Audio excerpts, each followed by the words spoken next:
অখিল গগৈ সন্দৰ্ভত বিজেপিৰ সংবাদমেল জুবিন হত্যাকাণ্ডৰে জড়িত অভিযুক্তৰে অখিল গগৈৰ গোপন মিতিৰালি বুলি তেওঁলোকে কৈছে। জুবিনৰ হত্যাকাণ্ডৰ চাৰ্জশ্বিটক লৈ অখিল গগৈ কৰিছিল মন্তব্য আৰু মন্তব্যৰ পিছতে অখিল গগৈ উভতি ধৰিলে ৰাজ্যিক বিজেপিৰ মুখপাত্ৰ জয়ন্ত কুমাৰ গোস্বামী।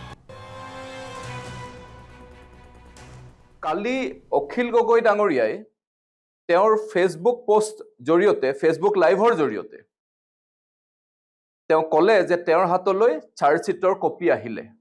আমি প্ৰশ্ন কৰিছো যে তেওঁৰ হাতলৈ কেনেকৈ চাৰ্জশ্বিটৰ কপি আহিলে।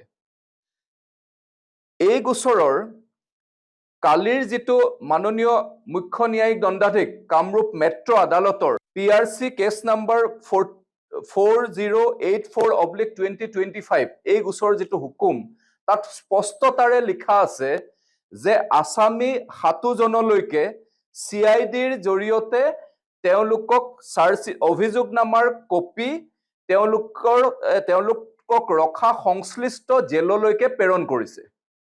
আৰু আনহাতে পৰিয়ালৰ লোক আছে তেওঁলোকক আদালতত একোটা পেন ড্ৰাইভৰ জৰিয়তে অভিযোগনামাৰ কপিসমূহ আৰু লগতে তথ্য যিখিনিত অভিযোগনামাৰ লগত দাখিল কৰা সংশ্লিষ্ট ৰেকৰ্ডসমূহ তেওঁলোকক প্ৰদান কৰিছে।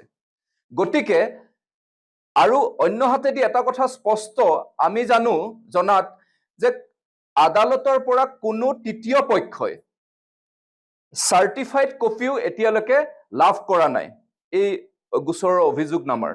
গতিকে অখিল গগৈ ডাঙৰীয়াৰ হাতলৈ চাৰ্জশ্বিট কপিটো কেনেকৈ আহিলে?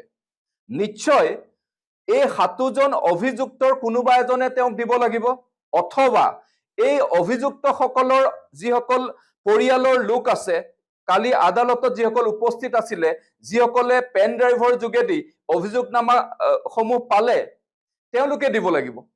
ইয়াৰ দ্বাৰা এটা কথা স্পষ্ট প্ৰমাণ যে অখিল গগৈয়ে আমাৰ হিয়াৰ আমঠু জুবিন গাৰ্গ ডাঙৰীয়াৰ হত্যাকাৰী অভিযুক্তসকলৰ লগত অথবা তেওঁলোকৰ পৰিয়ালৰ লগত গোপনভাৱে সম্পৰ্ক ৰাখিছে আৰু মিতিৰালি কৰিছে। এই যিসকল হত্যাকাৰী অভিযুক্ত তেওঁলোকৰ উকিলৰ দৰে তেওঁ কাম কৰিছে, অৰ্থাৎ অভিযুক্তসকলৰ পক্ষত তেওঁ